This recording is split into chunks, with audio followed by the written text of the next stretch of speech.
Welcome to your ATL UTD 2 review. John Nelson here, Jason Longshore there. And Jason, it's year 2 for the Stripes, and it started out with a tremendous effort in a new barn with new faces and some faces in different places, but it was a solid result off the top.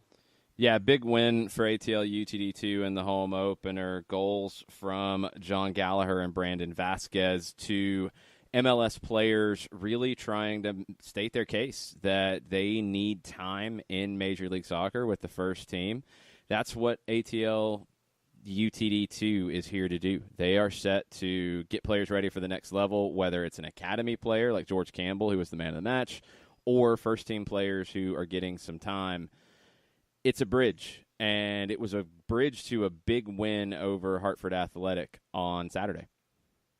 And over the next little while, you're going to hear from head coach Stephen Glass. You're going to hear from some of the players that were involved. You're going to hear from Jarrett Smith, who was there covering the 2's with us and for us. But before we get to all of that, we're going to take a peek at the highlights. And once again, thanks to our friends at the USL Championship and ESPN Plus. Here's your look at the 2-0 win.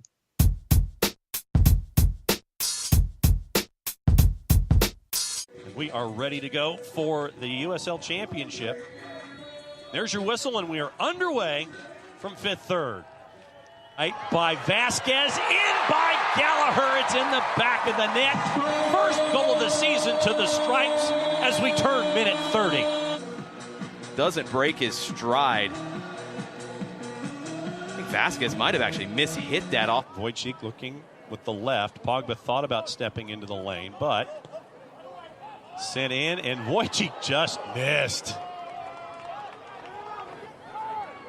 Conway and Gallagher again. Gallagher, Lee marking him, sends it back in. Vasquez has it, volley right on. Touch from George Campbell as he leads the break. Aseydu, center circle. Some numbers there, finds Pereira. Looking, and in. Oh. And I thought it was in. Honestly, the opportunity was there. You thought it was going to happen. No whistle there as DeVitt wanted a call, didn't get it. Gentile and David. Back to Giuseppe Gentile. Turns, kicks, save, other opportunity. Kicked again and cleared. But it's Campbell to win that goal kick. Aseydu, center circle. Vasquez is available. Gets it to him. Brandon looking to step over, turn with the right and in.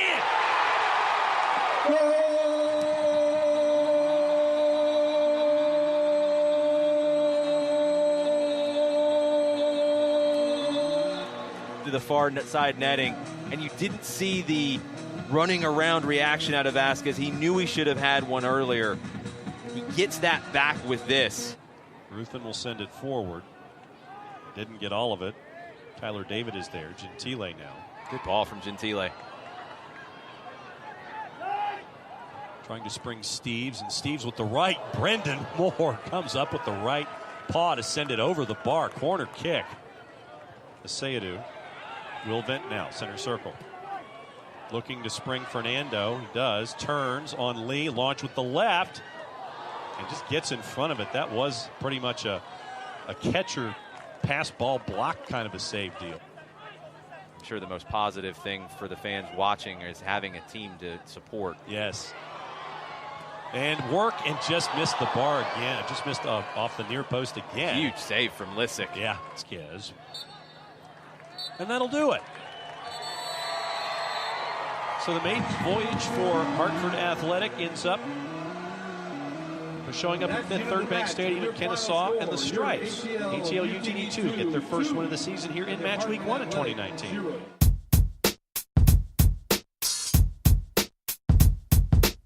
Well, the second team isn't exactly like the first team. In fact, they've done the exact opposite 2 years in a row now. Atlanta United 2 opening up their season with another home victory, just like they did last year against Red Bulls. This time it's against expansion side from Hartford. Atlanta United 2 came out that similar 3-4-3 look that you've seen from the first team, and I know it's much maligned right now. Get to Kennesaw, watch this team. They're a lot of fun. A lot of teenagers out there. I swear at one point, I think the mascots were about the same age as the actual players. You saw a lot of young players getting out there and getting after it for Atlanta United too. George Campbell getting the start was an absolute monster. He was named the man of the match, led the team in completed passes, I believe, and it was just all over the place. He's 17 years old, but he's not built like he's built like an absolute monster, and he's going to be a name to watch if you're thinking about a guy who might be that next in line to get that fabled homegrown contract. It might be him. He's been very impressive, and it's really hard to look at what he's done and not go, wow, that guy is slated for a really bright future if he keeps his head on a swivel. Aside from that, a really good performance from Jon Gallagher, who, in my opinion, took this as an FU game. This was for Gallagher a game to say, I'm a right back that can play in, or right wing back that can play in this system, and I want more than just playing with this USL club. I want to be playing with the starters, getting out in the 18s with the MLS side, because he played like it the other night. It was a really impressive performance from Jon Gallagher, working down the right-hand side. A lot of confidence, a bit of cockiness even, which I'm more than happy to see from him, combined really well with Jackson Conway, who was part of the front three and was an absolute terror combining there. Really good performance from Conway. He combined a lot with Gallagher on that right-hand side to kind of help open things up. And the man at the top was Brandon Vasquez, who, 2 years ago, Brandon Vasquez was that guy I feel like we talked about a lot. And it's just not there right now. He gets a goal on a ball that was deflected, did a great job of getting himself space to shoot, but he's going to feel like he should have had 2, maybe even 3 in that game, and that it just wasn't good enough. But it's something, that goal hopefully late that sealed the game in a 2-0 victory is something he can build on going forward. Other guys to keep in mind, Anderson Asiedu, I've gotten 3 different pronunciations, 2 from the team. First-round draft pick, looked really good. As someone pointed out, he's the guy in the yellow cleats. Yes, he's also 3 feet tall. And he's just a ball of muscle and runs like a ball of knives rolling down a hill. It's really fun to watch him play. Really impressed with his confidence on the ball. And, I had heard not just the best things about his time when he played in Chattanooga in the preseason game. It just wasn't perfect. It wasn't as impressive as you would have liked. We'll consider the Hartford game a bounce back for him. Aside from that, you also had Dion Pereira get in the middle of the field. It had some up and down moments. I thought Pereira did a good job of trying to create, but at times there I thought he kind of struggled doing so. So it's a growing pains thing, I think, for a lot of these guys. They're very young. And like we said, really young team being asked to run a system and go out there and compete. Thought they did a really good job, though. The back line, Tyler Ruthven sat in the middle, did a really good job of composing this team. And Ruthven's a scrappy veteran at this point. And we actually managed to catch up with him after the game and get some thoughts on the performance.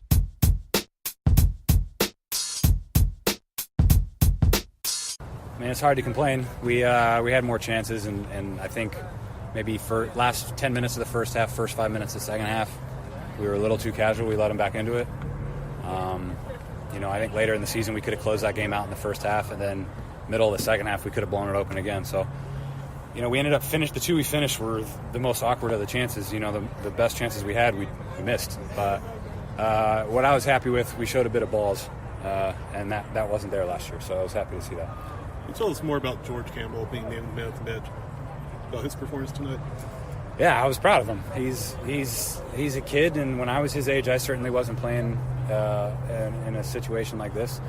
I think he'll admit that the last 10 minutes of the first half, it was getting away from him a little bit. And I told him the thing I was most proud of was he went in the locker room, he got himself together, he came out and he finished the game, and he slowed himself down and he played well. And he deserved it, and he was confident, and that's the thing with young players, man. You're gonna lose it for a minute. It's the guys that can get it back and do their job that'll be pros. You mentioned talking about slowing things down, and you talked about keeping control of the game as opposed to last year. Was it something you noticed with the team as a whole this year, that when Hartford started to crawl back into it, you guys slowed things down with possession and just brought control of the game back under? Yeah, I think having me and Jack, especially when we switched to 4 in the back, having me and Jack in the back just naturally will slow it down, because I think we're both willing to put our foot on it and just literally stop it. But like I said before, I was proud of George. Guillermo came in and did all right. Flo did a job until he couldn't go. And let's be honest, this is probably one of the better 11s we're going to have available. So I'm happy that when that was available, we got the job done. So hopefully the young guys that were involved tonight saw that and learned from it, and those guys can step in when they're called upon.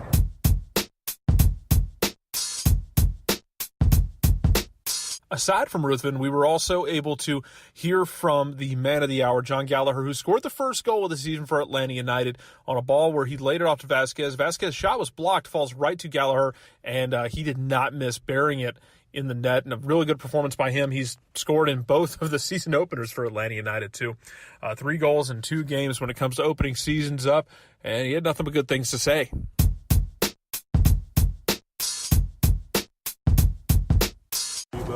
Still a goal, nonetheless. Can you take us through it? Yeah, I mean, I think George just kind of fired a pass into me, and it kind of skipped up, and I thought maybe I have a chance to beat the guy, and I kind of took it inside and saw Brandon, and I wanted it back, but he went for the shot, and then luckily it just kind of fell to me. And I mean, I'm a goal scorer at heart, so once I was in front of goal, 100% sure I'll score. So You played up front tonight. You played right back last season. You kind of have a preference where to play, or you just go wherever the coach slots? Yeah, I mean, today I was in like a right wing back, so kind of like a hybrid right back attacking. I get to see both sides of my game, defensively and attacking, so I think it kind of suits me. And I mean, wherever Glassy wants to put me, and the first team, I'm happy just to do a job. So. You trained in the 3-4-3 under Frank DeBoer in preseason. How impressed were you with the way the team was kind of able to carry out a similar style of shape? Yeah, I mean, that's the idea. You want to have it the same from the first team all the way through the entire club, and we obviously use the first team as an example. I think the game against Herediano was a perfect showcase, and we tried to replicate that. We watched film on their game and said, look, this is what we want to do, this is where we want to hurt them, and I thought we did a pretty good job of kind of replicating the way the first team did it, so that's the goal.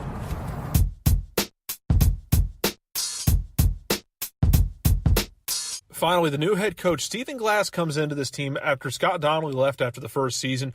And Stephen Glass comes in, puts everything in place, picks the lineup out, and everything looks really good.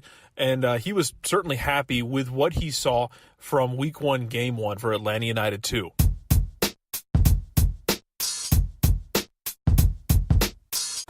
Overall impressions of the first game? Really, really happy. The lads worked really, really hard.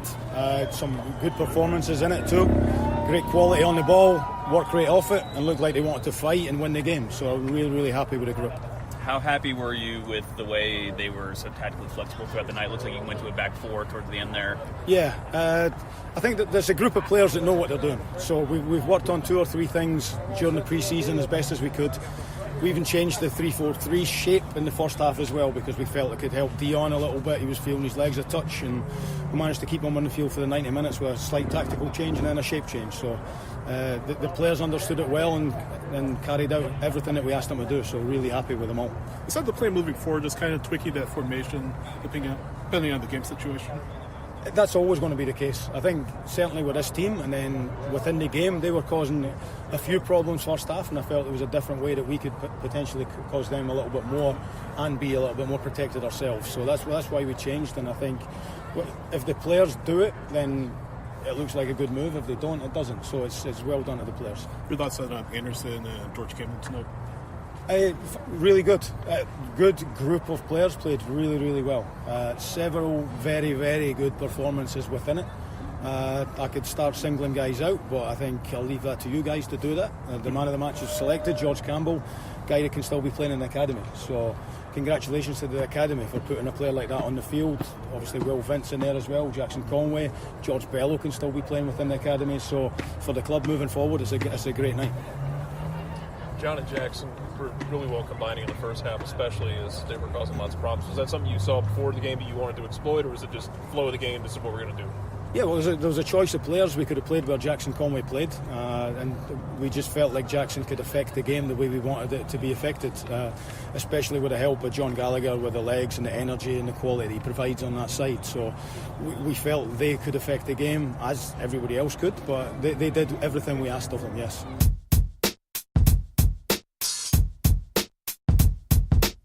We're excited to see what next week holds.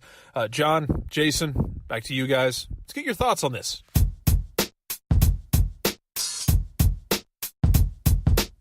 Thank you, Jarrett. And that's your peek at what went down at Fifth Third Bank Stadium. Good to hear from Tyler Ruthven. Good to hear from Glassy. Good to hear from Jon Gallagher. Good to hear the highlights on a great night across the board. And I know that, Jason, early on in the show, you had mentioned one guy in particular, and he's the first guy that I'd like us to kind of talk about a little bit as we're here at the tail end of the show is George Campbell. And you honestly can't say enough good things about his first effort out of the block. No, not at all. He's a player that I had a chance to see with the academy in Generation Adidas play. He was paired up with Kendall Edwards at center back, and he grabbed my attention straight away. And I had a chance to talk to Tony Annan after the match, and Tony said that he was still, kind of learning the ins and outs of playing center back. He's a converted midfielder, but you take a look at him, and, man, he just looks like your prototypical center back, and he played like it Saturday night. Very mature performance for a teenager. Tyler Ruthven is a big part of this squad, and we had a chance to talk to Stephen Glass on stoppage time over at 92.9 The Game about this. And when you have guys like Ruthven and Jack Metcalf in the squad, they are vital pieces of a team that is built to develop young talent and to help talent who is on an MLS roster kind of find their footing and get to the next level. You can't discount guys like Ruthven and Metcalf who help both sides of that and provide that base for this club.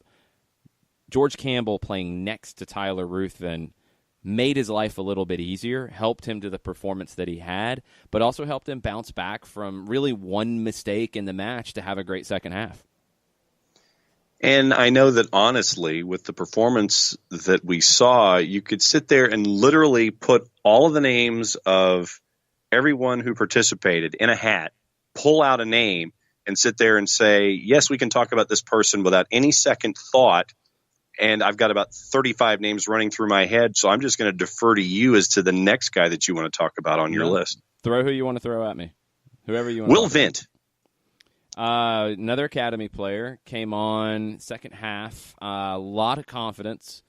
Still kind of figuring out, I think, the pace of play, and it's something to keep in mind. You go from academy to USL Championship to MLS, and there is a faster pace of play, a faster just line of decision-making you have to make. You have to think faster, play faster, all those things. Vint will get that with more time. But I loved his confidence, and I loved his range of passing. He had a 65-yard ball and a dime to Brandon Vasquez that we had to demand a replay on that one. It was that good. And I guess we can just go almost word association or just very quick associations. The other part of that equation, Jackson Conway. We've seen Jackson last year a little bit. What did you think about him in match one? Good hard work from Conway. I thought great tactical awareness for a 17-year-old. When Gallagher went forward, Conway knew when to drop and cover for him when it was necessary, and also when to go up and create 2v1 situations. Did not get a goal for his work, did not get on the score sheet, but I thought Conway showed a lot of maturity for his age. So then let me go to the guy who was on the score sheet that was not named Gallagher, Brandon Vasquez. Different role for him. We've generally seen him as a winger. He played as a number 9 here. Had a couple of sloppy touches in the middle. I mean, I think Brandon's still kind of finding his form. He had a lot of injuries last year. It was like stops and starts for him getting game time, whether it was in USL or MLS. Good to see him get on the scoreboard, and I think his reaction said it all. He was happy to get there, but he also knew that he should have been there earlier. He had a bad miss before that. Bouncing back, getting that goal, it's going to be great for his confidence. All right, then what about a guy like Benitez who came on as a sub, and for the 20 minutes or so that he was there, it was pedal down fifth gear all the way through? Just electric. Guillermo Benitez is going to be a very fun player to watch. He's out of Plaza Amador, a club in Panama, young 20-year-old left back, a guy who came in and replaced George Bello, who everybody loves what George is bringing to the team, and it was great to see him back on the field. Benitez brought you maybe even more creativity going forward. Loves to take people 1v1. He's going to be a great find, I think. What about a guy who's trying to get back to full song and a guy like George Bello? Bello looked good. Bello showed, I think, why Frank de Boer started him in the first leg at Herediano, why he felt like he was ready there. Bello doesn't play like a typical teenager, and I think his speed and his ability to get in behind defenses is something that the first team could really use. This felt like an opportunity for him to get back on the field, get back to some match fitness, match sharpness, and I would not be surprised to see him back in the first team this week, either Wednesday or Sunday. And Tyler Ruthven mentioned it in the longer form of his interview with Jarrett Smith, but Florentin Pogba. Good moments from Pogba. You see that he definitely has played at a high level. You see the maturity, the confidence out of him. You see the personality out of him on the field, too, and that's a big part of what he brings to the table. You also saw that he's not 90 minutes fit yet. This is a guy who was playing his first competitive match in almost 10 months, and it showed. And he had blisters, took him out of the match. What was interesting was when he had to check out of the match, the team shifted to 4 in the back because you didn't have another center back you could bring on. And that's, again, credit to Ruthven and Campbell for making that adjustment from having a third center back to going to 2. Also, Benitez and Gallagher dropping in and defending, or Metcalf had actually slid to the right back role by that point. That flexibility tactically is a big thing, and you see it with the second team. We talked about it on Soccer Down Here. Will we see that type of flexibility with the first team going forward? A lot of it depends on who's available and what adjustments you have to make on the fly. All right, so who have I missed that you want to hit really quickly here? Anderson Aseyadu. I thought he was very good in the middle of the field. Showed a lot of strength. His size was a big reason why he fell in the draft, and I think a lot of teams, well, all teams in MLS, all 23, because they all passed on him, and he fell to 24. I think all of them have to be kicking themselves a little bit. This was a kid who showed up as the MVP of the Combine, very technical, I think very smart player too, and he can handle the physical rigors in the middle of the park.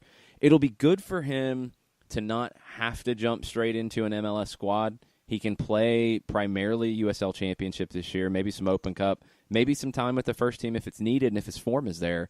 But he can kind of get used to that adjustment in the speed of play. We saw him in preseason in Chattanooga, and he didn't really make his mark in that match. I thought he made his mark in this one, and in a few different ways. That was really impressive to see. And with that first full points opportunity put to bed, Louisville City is next up on the board. Yeah, an angry Louisville City squad coming in after losing 4-1 in their opener. They're the back-to-back champs, but this is not the same squad. It has a very different feel in 2019. I want to see how they bounce back after getting thrashed by North Carolina FC Friday night, and we'll also see what ATL UTD2 does here, because it falls right in between first-team matches on Wednesday in CONCACAF Champions League and Sunday in MLS. What will the lineup look like? And, we talked to Stephen Glass on Friday, and he didn't really know exactly what he was going to have the next day. So I think we might have a better sense after Wednesday's match. If we see any new faces in the lineup Wednesday, they could come from guys who performed well here in the USL Championship match. A guy like Bello, I could see getting back into the first team. A guy like Gallagher, I really don't think he's that far off. And as a right wing back, I think he can bring some different things to the table. I was really impressed with his work. He's a guy who I don't think is far away from an MLS appearance now. I'd love to see him get that opportunity because he gives you a great combination of attack mind, work rate, and a solid defender. Friday night, 7:36 will be the official kick time at Fifth Third Bank Stadium, ATL UTD2, and Louisville City. Anything else you want to make sure that everybody knows to put a bow on this particular show? Get your tickets. Come out to Fifth Third Bank Stadium. If you can't make it out, get your subscription to ESPN Plus ready and watch the team on ESPN Plus and listen to us talk about it. That's your ATL UTD2 review. I'm John Nelson. He's Jason Longshore. Play it safe, everybody. We'll see you at the game.